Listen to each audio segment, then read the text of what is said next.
Harry had been told he was attending a family meal. What he was not told was that palace advisors had attached conditions to the evening conditions involving his public role, his children's future, and his silence.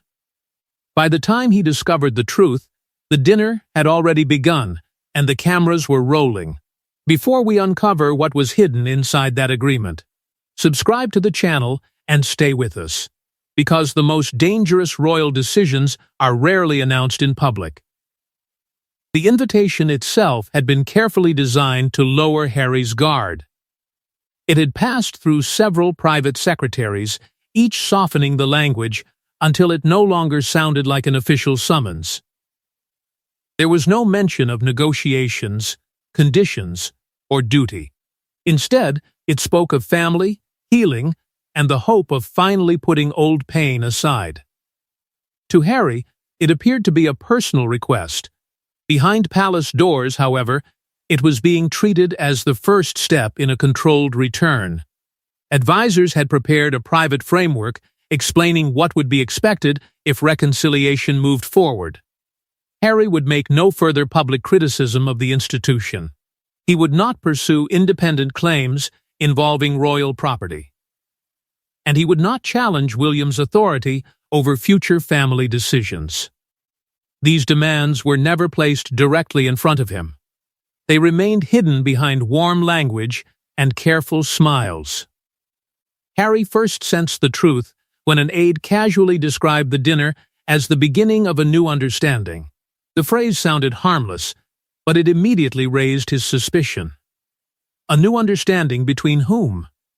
And agreed by whom? He began to believe the evening was not meant to repair the family at all.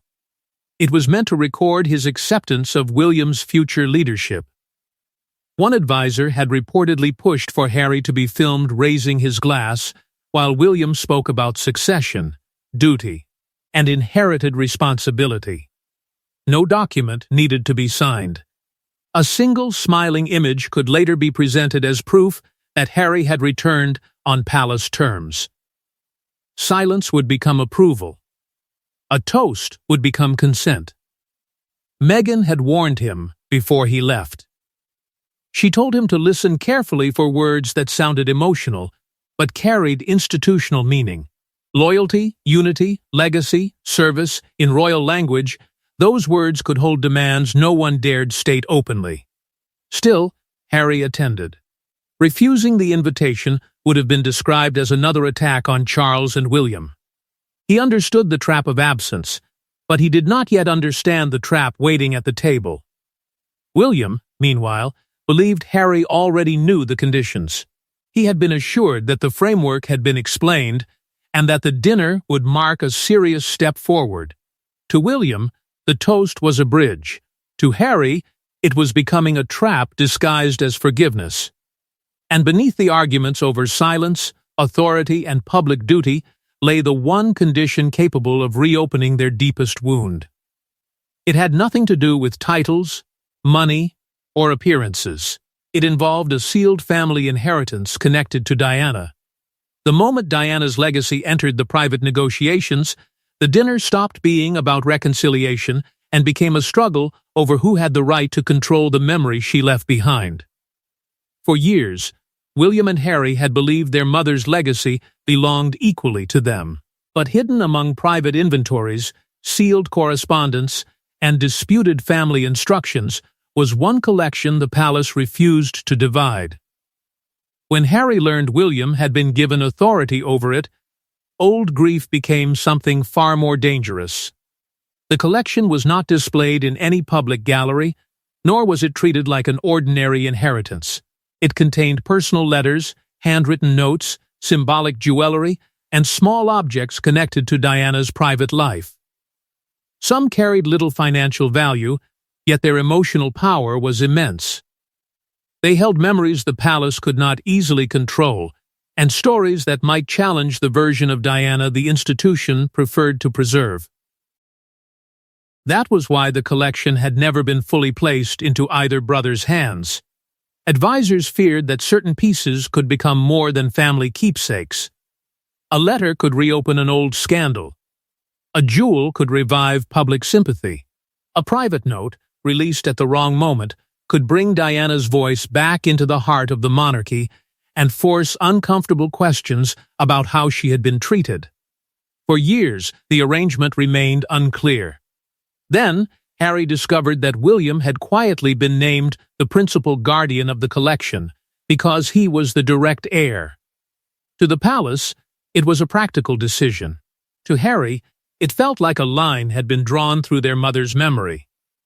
His anger was not about money. It was not jealousy over who possessed the more valuable objects. It was the idea that his access to Diana could now depend on William's approval. The brother who had shared his grief was becoming the man authorized to control it. At the center of the dispute was one deeply personal item, a private locket or jewel believed to have been intended for Harry's future daughter or descendants. Its accompanying note had never been formally accepted by the institution, so the piece remained sealed. Harry had raised the matter privately, only to be told that it could be reviewed once he accepted the family's new conditions. To him, the message was brutal. His mother's gift had become leverage. William saw the situation differently. He believed he was protecting the collection from commercial use, public exploitation, and another painful family battle. He feared that releasing Diana's private belongings could trigger fresh attacks on Charles and reopen wounds the monarchy had spent years trying to contain. But Harry believed William had allowed palace rules to turn their mother into institutional property. That was why the language of the dinner toast carried such weight. Words like preservation, stewardship, and future generations were not harmless. Both brothers understood what they referred to. Harry slowly realized William was not simply asking for peace. He was asking Harry to accept his authority over Diana's sealed legacy. Yet the inheritance dispute alone did not make Harry leave, because the final draft of William's toast contained one added sentence written only hours before dinner and approved by someone else inside the palace. William believed he knew every word he would say, but shortly before the guests entered, an advisor handed him a revised card containing one additional sentence. It sounded harmless, almost compassionate. In reality, it transformed the toast into a public declaration and placed Harry in a position where silence could be treated as consent. The original toast had been far less dangerous. William planned to speak about family endurance, Charles's health, the memories they still shared, and the hope that the years ahead might be calmer than those behind them. It was meant to sound personal. Safe. A message strong enough to suggest unity, but gentle enough to avoid reopening wounds that had never truly healed. Then a senior advisor suggested adding a line about the responsibilities carried by those who remain in service. William hesitated. He understood immediately how Harry might hear it, not as praise for duty, but as a judgment on the brother who had stepped away. Yet the advisor insisted the words were necessary. Courtiers were nervous about Harry's possible return. They wanted reassurance that any new arrangement would not weaken William's authority or create confusion around the future of the monarchy. Charles was shown the revised language and approved it after being told the sentence would calm those fears. But hidden behind that first line was a second clause, far more dangerous than the first, and the loyalty owed by all who continue to share in the family's inheritance. Inside the palace, those words carried a meaning no ordinary guest would understand. Family inheritance did not simply refer to money or titles. It meant access, discretion, Diana's sealed collection. It meant future decisions involving Harry's children and the conditions under which they might remain connected to royal life. William agreed to keep the sentence because he believed Harry had already been briefed. He had been assured that his brother understood the framework and would recognize the line as a private reminder about confidentiality. That assurance was false. Harry had never received the full briefing. As the time for the toast approached, William's confidence began to weaken. He noticed Harry studying the printed card near his place, reading it with unusual care. Some later suspected that an earlier version of the toast had been left there on purpose, giving Harry the chance to compare what had first been planned with what William was now preparing to say. In that moment, Harry understood. The speech had been rewritten. His silence, his raised glass, even his decision to remain seated could be presented as acceptance of terms he had never approved. The betrayal cut deeper because the words were coming from William. Harry had expected pressure from advisors and cold strategy from the institution. He had not expected his brother's voice to become the instrument that delivered it. William saw the change in Harry's expression before he reached the final line. The warmth vanished. Harry's hand moved away from his glass, and William understood, far too late, that something had gone catastrophically wrong. When William finally spoke the words about loyalty and inheritance, Harry did not interrupt, argue, or defend himself. He made one quiet movement that turned the entire table against itself. There was no shouting. No glass shattered. Harry simply stood while William was still speaking, looked once toward his father, and walked away from the table. But for 12 exposed seconds, nobody knew whether to follow, stop him, or pretend nothing had happened, and the cameras captured every hesitation. The moment began with a sentence only a few people fully understood. William spoke of loyalty, inheritance, and the duties carried by those who remained connected to the family. Harry lowered his eyes. He did not interrupt. He did not challenge the words. Instead, he placed his napkin beside his plate with careful control and slowly pushed back his chair. At first, those seated nearby seemed to believe he was unwell or stepping away briefly. His movement was too calm to look like an angry escape. He did not turn toward William. He did not offer an explanation. That silence made the rejection even more powerful. It did not appear impulsive. It appeared decided. Charles lifted one hand slightly, caught between command and hesitation. For a second, it seemed he might call Harry back. But no words came. Stopping him would have forced the family to admit that the walkout mattered. Allowing him to leave offered the only remaining chance to pretend it did not. William's face froze in the middle of the toast. Harry had risen at the exact line, carrying the hidden conditions. William understood the meaning immediately. His pause lasted only moments, but it was long enough to expose the break between them. He forced himself to continue, because ending the speech would have confirmed that Harry's departure had shattered the evening. Catherine watched William rather than Harry. She seemed to understand that the real danger was not a brother leaving the table. It was the reason he had chosen that sentence to leave. Camilla's reaction was quieter still. She glanced toward an advisor seated near the wall, and in that small exchange came the truth no one wished to say aloud: the palace plan had failed. Near the doorway, Harry turned once. Not toward William, not toward Charles, toward the camera crew. He knew the dinner was being recorded. He also knew the official footage was meant to capture only the opening toast. His refusal had occurred during the exact window chosen for future release. By walking out without hiding his anger, Harry had transformed the planned image of unity into evidence of resistance. William finished with a tightened voice. Harry's untouched glass remained at the table, more damaging than any spoken accusation. Applause came late and unevenly, revealing confusion rather than support. Within seconds, one communications official ordered the cameras stopped. Another demanded that every recording be secured before anyone outside the approved circle could see what had happened. But stopping the cameras did not solve the crisis, because one monitor had already transmitted a live internal feed to a room where several people were not supposed to be watching. The palace believed it controlled every camera in the room. It did not. While officials rushed to cut Harry's exit from the official recording, an unedited feed had already been seen, copied, and quietly described outside the approved circle. Within hours, William's frozen expression became more dangerous than Harry's departure. The dinner had been recorded through two systems.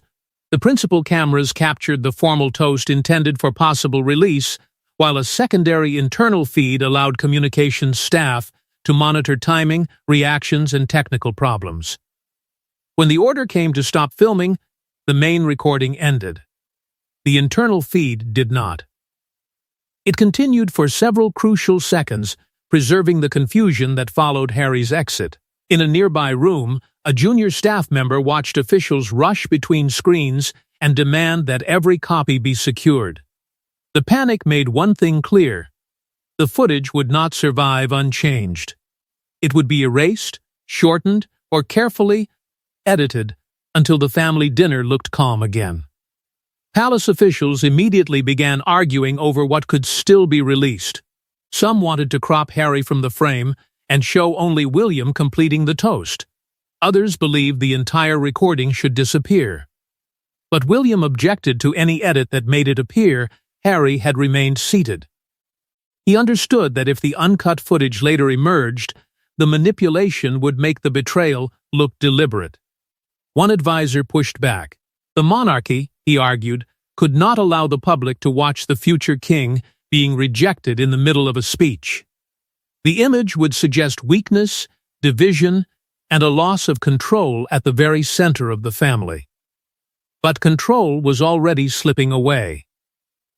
Before the video surfaced, a single still image began circulating privately among journalists and royal contacts. It showed William at the instant Harry rose from the table. His face was frozen, his expression stripped of the calm authority the evening had been designed to project. The image was dangerous because it challenged the explanation palace officials were preparing. They could claim Harry had felt unwell. They could say he had become emotional or needed a private moment. But William's face suggested surprise. Recognition, fear, public curiosity quickly changed. The question was no longer simply, why did Harry leave? It became, what did William know? Different stories began spreading at once. Harry had planned the walkout. Harry had misunderstood the toast. Harry had been provoked. Harry had lost control. Each version protected the institution in a different way, and everyone placed the blame on him. Then an audio fragment escaped beside the image. William's words about loyalty and inheritance could be heard clearly enough to deepen the mystery.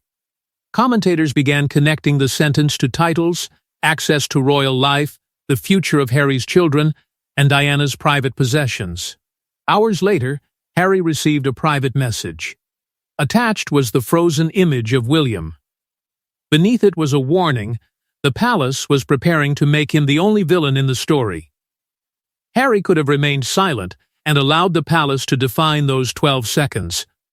But what he did next transformed a humiliating family moment into a direct challenge to William's version of the truth. Hours after the walkout, William received a message from Harry containing only 3 lines. It did not apologize. It did not explain the cameras. Instead, Harry accused him of using Diana, inheritance, and their father's fear to force obedience, and warned that the next version of the story would not belong to the palace. Harry began by drawing a line between William the brother and William the heir. To him, they were no longer the same man. The brother he had once trusted would have spoken privately. The heir had stood before a table full of witnesses and used the language of duty, loyalty, and inheritance while pretending to offer peace. Then came the accusation William could not ignore: "You asked me to toast an agreement I was never shown." Harry said he would have stayed if William had told him the truth before dinner. He would have argued, perhaps even refused, but he would not have walked out in front of the cameras. What drove him from the table was not the existence of conditions. It was the attempt to make his silence look like consent. He also accused the palace of using Diana's sealed collection as leverage. In Harry's view, access to their mother's belongings had been tied to obedience. Her memory had become a bargaining tool, and William had allowed his voice to carry the threat. William's first reaction was denial. He had been told Harry understood the framework. He believed the details had already been delivered through private channels. But when he confronted his advisors, the truth began to break through. The full conditions had never been formally sent. Harry had received fragments, hints, and carefully chosen phrases, but not the agreement itself. William realized he had delivered an ultimatum disguised as a toast. His anger shifted. It moved away from Harry, and toward the officials who had assured him everything was understood. Yet the betrayal went higher. Charles had known Harry had not accepted every condition. He had still approved the wording, believing the pressure of the dinner might force a public sign of agreement. That knowledge deepened the wound between the brothers. William felt Harry had humiliated him in front of the family. Harry believed William had allowed the monarchy to humiliate him first. William drafted several replies and deleted them. Some were angry, others defensive. In the end, he sent only one request: meet me privately, without aides. Harry refused. He said there would be no meeting unless William first released the disputed item connected to Diana from palace control. That demand pushed William to his breaking point. He argued that surrendering the piece would weaken his authority and invite further claims against the crown. Harry's reply came quickly. The crown's authority, he wrote, was exactly what Diana's private note had warned them against. That reference forced William to open a document he had avoided for years, a sealed note from Diana containing a final instruction neither brother had ever been allowed to carry out. The final truth was not hidden in Harry's anger or William's toast. It was inside a sealed instruction written by Diana years earlier. Her words did not choose one son over the other. They warned that the monarchy would eventually try to divide them, and that her possessions must never become the price of their obedience.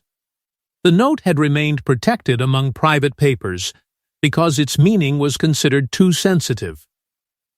Diana had asked that the personal objects connected to her life remain open to both sons, without conditions, tests of loyalty, or approval from the institution. She understood that jewels could become more than beautiful possessions. In royal hands, they could become rewards. They could also become weapons. Yet the instruction had never been treated as legally binding. Advisors dismissed it as the emotional wish of a mother rather than an order the crown was required to obey. That allowed the palace to control the collection, restrict access, and place William at the center of every future decision. As William read the note, one warning stood above all the others. Diana had written that her belongings must never be used to reward loyalty or punish distance. The words struck him with brutal force. The dinner toast had done exactly what she feared. Harry's access to their mother's legacy had been connected to silence, cooperation, and acceptance of William's authority. William finally understood why his brother had risen at that exact moment. Harry had not rejected peace. He had rejected the price attached to it. William confronted Charles, demanding to know why Diana's collection had been included in the agreement.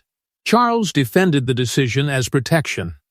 The monarchy, he argued, could not risk private letters, jewels, or personal objects being used to reopen old wounds and attack the institution.